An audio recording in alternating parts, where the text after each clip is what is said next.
Hello दोस्तों, मैं आशुतोष स्वागत करता हूं आपको अपने YouTube channel Ashutosh Mishra GS classes में।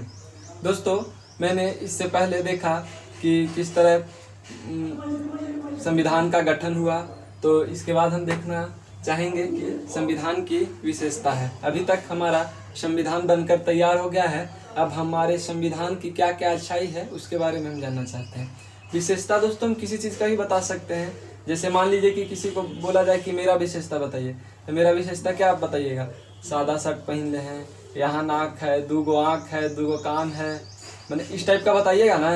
तो सेम चीज़ है यहाँ कि आपको संविधान का विशेषता बतलाना है। तो देखिए क्या है संविधान की विशेषता, इसको समझने का प्रयास कीजिए। देखिए यहाँ कह रहा है कि सबसे लंबा लिखित संविधान है। जैसा कि आपको बता दें कि हमारा जो संविधान है दुनिया का सबसे बड़ा संविधान है और यह हाथों से लिखा गया है, इसीलिए लिखित संविधान है। और इससे पहले अमेरिका का भी संविधान हाथ से ही लिखा गया है, मतलब लिखित संविधान है, लेकिन इस संविधान हमारे देश के संविधान से वह छोटा है। तो हमारे देश में आप याद रखिए कि 2 तरह का संविधान होता है, जिसमें एक लिखित है और एक अलिखित है। तो लिखित में हम लोग अमेरिका आते हैं, भारत आते हैं, और अलिखित में सबसे पहले संविधान बनाया था ब्रिटेन। तो इस चीज़ को आप याद रखिए। और यह हमेशा पूछा जाता है कि दुनिया का सबसे बड़ा लिखित संविधान कौन है, तो एकदम आंख बंद करके भारत का संविधान मारिए। अगर पूछता है कि दुनिया का सबसे पहला लिखित संविधान क्या है, अमेरिका मार दीजिए।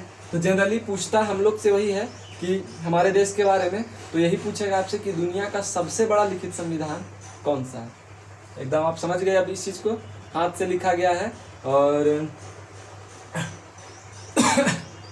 इसीलिए दुनिया का सबसे बड़ा लिखित संविधान है। और इसके बाद देखिए क्या है कि यह जो है इसकी संरचनात्मक विशेषता है कि यह दुनिया का सबसे बड़ा लिखित संविधान है, तो इसकी संरचनात्मक विशेषता हो गया। इसके बाद कह रहा है कि आंतरिक एवं बाह्य स्रोत, माने बाहरी माने हमारे देश का कुछ संविधान में जोड़ा गया है नियम कानून, और कुछ दूसरे देश से लिया गया है।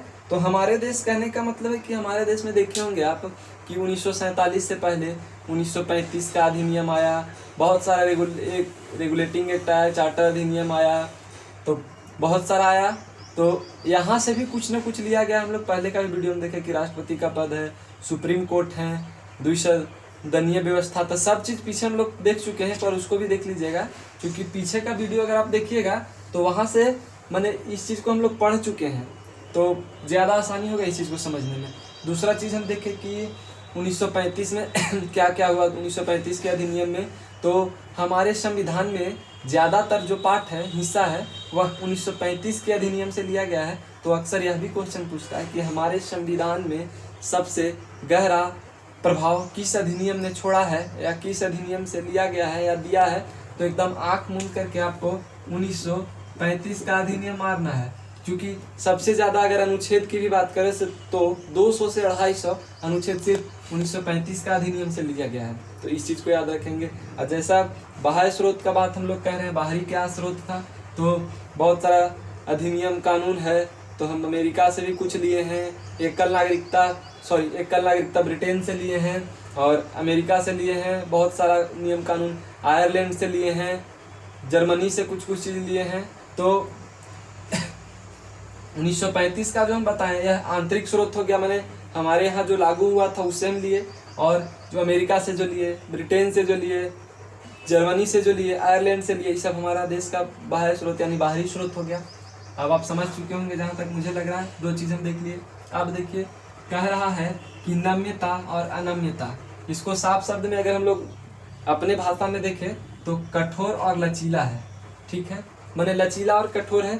तो हमारा जो संविधान है कुछ हद तक कठोर भी है, कुछ हद तक लचीला भी है। जैसे हम देख सकते हैं कि बहुत सारा कानून मैंने हमारे देश का है, उसको बदलने के लिए हम आसानी से संशोधन कर सकते हैं, लेकिन बहुत सारा ऐसा भी कानून है जिसे आसानी से संशोधन नहीं कर सकते हैं। एग्जाम्पल के तौर पे आप समझिए कि हमारा जो संविधान है, हमारा जो संसद है, वह किसी भी बहुमत को 2/3 रहने पे पारित कर सकता है। तो यह इसकी कहीं ना कहीं लचीलापन दर्शाता है। और वहीं देखें तो इसी में राज्य का लगभग हमारे देश का जितना राज्य है उसमें आधा 1/2 मांगता है।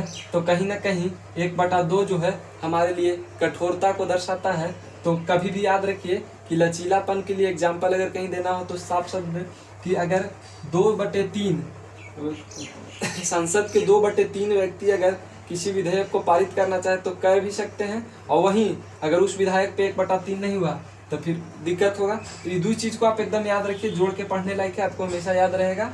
और अब आप समझ गए होंगे लचीला और कठोर हो गया। अब चौथा हम लोग देखते हैं एकल नागरिकता। अब सबसे पहले आपको हम बता दें कि एकल नागरिकता जो है ब्रिटेन से लिया गया है। हमेशा क्वेश्चन पूछता है, तो अभी तो हम बता दे रहे हैं आपको इस चीज़ को, लेकिन इसके बाद हम मैंने संविधान का जो स्रोत था, स्रोत कहाँ कहाँ से क्या लिया गया है, जैसा अभी मैं बताया 1935 के अधिनियम से लिया गया, अमेरिका से, ब्रिटेन से। इस चीज़ को हम अगले वीडियो में बताएंगे, तो उसको भी आप मैंने समझने में आसानी होगा। तो एकल नागरिकता, हमारा जो देश है एकल नागरिकता है। वहीं अमेरिका को आप देखिएगा तो दोहरी नागरिकता देता है। जैसे कि अमेरिका के अंदर जो स्टेट होगा उसकी नागरिकता अलग है और अमेरिका की नागरिकता अलग है, तो वहाँ दोहरी नागरिकता हो गया। सेम चीज़ हमारे यहाँ है, तो अगर हमारे यहाँ सिर्फ भारत की नागरिकता मिलता है, ऐसा नहीं है कि हम बिहार के रहने वाले हैं तो हम बिहार के भी नागरिक हैं और भारत के भी नागरिक हैं, हम झारखंड के हैं तो झारखंड के भी नागरिक हैं और भारत के भी नागरिक। इस चीज़ को ध्यान रखिएगा कि हमारा जो देश है एकल नागरिकता देता है। तो यह हमेशा क्वेश्चन में भी पूछा जाता है वनडे एग्जाम में कि हमारे देश का जो संविधान है वह एकल नागरिकता देता है या दोहरी नागरिकता देता है। तो आंख बंद करके एकदम मारिए एकल नागरिकता। इसके बाद देखिए हमारे संविधान में मौलिक अधिकार है, हमें मौलिक अधिकार के तहत कुछ छूट मिला है, बहुत सारी व्यवस्था है।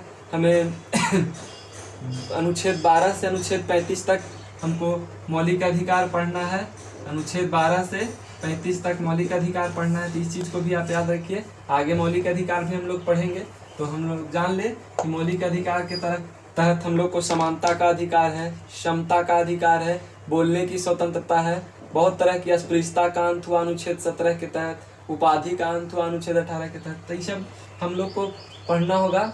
मौलिक अधिकार में धार्मिक स्वतंत्रता है, शिक्षा की स्वतंत्रता, माने जो भी स्वतंत्रता है लगभग इसी में है। तो हम लोग इसको भी देखेंगे अगले वीडियो, इसके बाद 1-2 वीडियो के बाद आएगा, क्योंकि इसके बाद भी 1-2 वीडियो है। तो यहाँ से आप देख लिए मौलिक अधिकार, या हम अमेरिका से लिए हैं मौलिक अधिकार। इस चीज़ को भी याद रखना है आपको, हमेशा क्वेश्चन पूछा जाता है कि कहाँ से लिया गया है, एकदम अमेरिका मारिए इसको।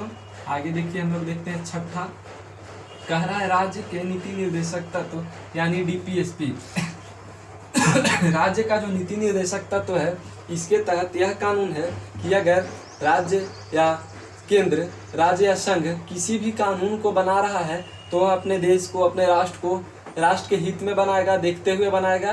तो यहाँ से हम लोग देखेंगे कि हमारे राज्य या हित की बात करता है, तो राज्य के नीति निर्देशकता तो आप देख लिए। और यह आयरलैंड से लिया गया है, यह भी क्वेश्चन पूछा जाता है वनडे एग्जाम में, और शॉर्ट फॉर्म में इसको DPSP कर सकते हैं।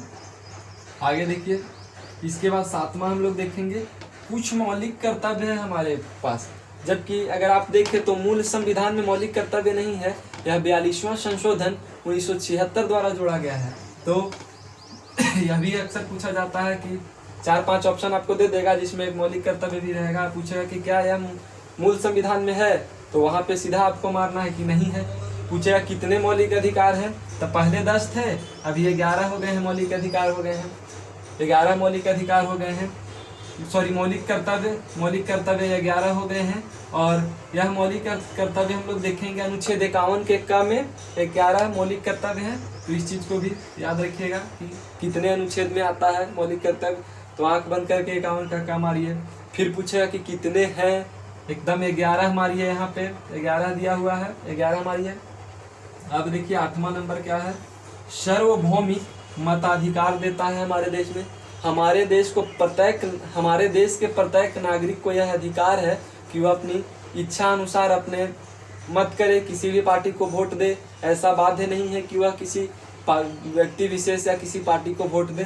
तो कहीं ना कहीं यह बहुत बड़ा है, बहुत अच्छा है, और जो कि हमारे देश के लिए बहुत अच्छा है। तो आप यहाँ देखिए सार्वभौमिक अधिकार है, यहाँ सबको मत देने का अधिकार है जो 18 साल से ऊपर है। यही आप देखेंगे तो पहले यह 21 साल था, 21 ईयर था, बाद में इस चीज़ को घटाकर 61वां संविधान संशोधन द्वारा 18 कर दिया गया। तो अक्सर क्वेश्चन में पूछा जाता है कि मताधिकार का जो उम्र था वह 21 से 18 किस संशोधन द्वारा किया गया है? तो याद रखिए 61वां संविधान संशोधन, 61वां संविधान संशोधन द्वारा अलग किया गया है। अब आप यहाँ से भी आप समझ गए। 9वां देखिए, स्वतंत्र निष्पक्ष न्यायपालिका हमारे देश में है। यह हमारे देश में अमेरिका से लिया गया है। स्वतंत्र निष्पक्ष न्यायपालिका, हमारे देश का जो न्याय प्रणाली है स्वतंत्र है, वह किसी के बाध्य नहीं है। और ऐसा नहीं है कि किसी व्यक्ति विशेष को सिर्फ यहाँ से न्याय मिले। तो इस चीज़ को आपको याद रखना है कि हमारे देश का जो संविधान है निष्पक्ष अन्याय की बात करता है, तो इसे भी याद रखेंगे। स्वतंत्र और निष्पक्ष न्याय की बात करता है, यह अमेरिका से लिया गया है। आगे हम बताएंगे, तो आप इसको नोट कर सकते हैं। आगे 10वां देखिए क्या कहता है। संसदीय शासन प्रणाली है हमारे देश में। हमारे देश का जो व्यवस्था है संसदीय शासन प्रणाली है, जो कि ब्रिटेन से लिया गया है। तो अक्सर यह भी क्वेश्चन पूछा जाता है, आप याद रखिएगा कि संसदीय शासन प्रणाली हमारे देश में कहाँ से आई है। तो आप वहाँ पे देखिए ब्रिटेन है, तो एकदम आँख बंद करके मारिए। अब देखिए संसदीय शासन प्रणाली क्या होता है। अगर हम संसदीय शासन प्रणाली के अंदर देखें तो 3 चीज़ आती है। पहला, इसके अंदर लोकसभा, राज्यसभा और राष्ट्रपति मिलकर संसद बनाते हैं। संसद की 3 इकाई हैं, लोकसभा, राज्यसभा, राष्ट्रपति। राष्ट्रपति हमारे देश का प्रथम नागरिक होता है। राज्यसभा उच्च सदन है, लोकसभा निम्न सदन है। इसको भी आप याद रख सकते हैं, हमेशा क्वेश्चन पूछा जाता है। आगे देखिए त्रिस्तरीय शासन व्यवस्था हम लोग देखते हैं। ये हमारे देश का जो शासन है त्रिस्तरीय शासन व्यवस्था है। तो यहाँ पर केंद्र है, राज्य है और स्थानीय शासन है। जैसे कि आप देख रहे होंगे केंद्र में प्रधानमंत्री होते हैं, राज्य में मुख्यमंत्री होते हैं। स्थानीय के तौर पर हम लोग देख सकते हैं कि पंचायत में मुखिया होते हैं, फिर सरपंच होते हैं, मुखिया होते हैं, सरपंच होते हैं, बहुत सारे हैं। फिर चेयरमैन होता है जिला में। तो इस चीज़ को हम लोग देख सकते हैं, जोड़ के पढ़ेंगे आसानी रहेगा। और एक चीज़ मैं आपको बताना भूल गया, तो त्रिस्तरीय शासन देख लीजिए। एक चीज़ बताना भूल गया, उस चीज़ को अभी बता देते हैं हम। हमारा जो स्वतंत्र और निष्पक्ष न्यायपालिका जो है वह पिरामिड के आकार का है। ये पिरामिड के आकार का है। तो यहाँ पर क्या है कि आप देख सकते हैं कि सबसे ऊपर सुप्रीम कोर्ट आता है, यहाँ पर फिर स्टेट का आता है, हाई कोर्ट आता है, इसके बाद यहाँ देखेंगे तो डिस्ट्रिक्ट कोर्ट आएगा। तो हमेशा क्वेश्चन भी पूछा जाता है कि हमारे देश का जो क्या बोलते हैं न्यायपालिका है वह किस आकार में है। तो पिरामिड का आकार का है। सबसे ऊपर सुप्रीम कोर्ट, बीच में हाई कोर्ट जो कि राज्य में होता है, फिर डिस्ट्रिक्ट कोर्ट आता है जिला में। तो इस चीज़ को आप याद रखिएगा। तो यहाँ जोड़ लीजिएगा, बताना भूल गए थे, थोड़ा सा इसको जोड़ लीजिएगा, ठीक है। त्रिस्तरीय शासन हम लोग देख लिए। चौथा हम लोग 12वां देखते हैं, पंथ निरपेक्ष राज्य। पंथ निरपेक्ष राज्य जो है 42वां संविधान संशोधन 1976 द्वारा संविधान में जोड़ा गया है। इसको याद रखेंगे। इसको हम लोग आसान शब्द में समझने के लिए धर्म निरपेक्ष भी कर सकते हैं। इस कहता यही है हमारे देश का, हमारे राज्य का कोई धर्म नहीं है। हमारा धर्म अगर कोई है तो वह व्यक्ति विशेष का धर्म है। हमारे देश का कोई धर्म नहीं है, धर्म सिर्फ व्यक्ति विशेष का होगा। यहाँ किसी भी व्यक्ति को कोई भी धर्म मानने की स्वतंत्रता है, कोई धर्म वह स्वीकार कर सकता है। वह मैंने बाध्य नहीं है कि आप इसी धर्म में रहिए या फिर इस धर्म को छोड़ दीजिए। तो आप यहाँ पर देख सकते हैं कि हमारा देश जो है धर्म निरपेक्षता की बात करता है, जिसको संविधान में धर्म निरपेक्ष शब्द का प्रयोग नहीं हुआ है।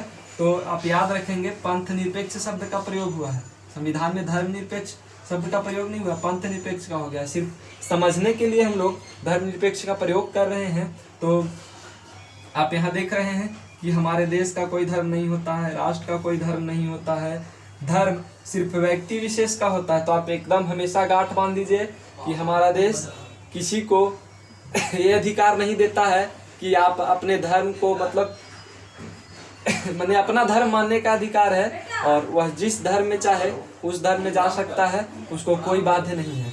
तो उम्मीद है कि आपको यहाँ तक समझ आया होगा, और इसके बाद का वीडियो हम देखेंगे अगले वीडियो में।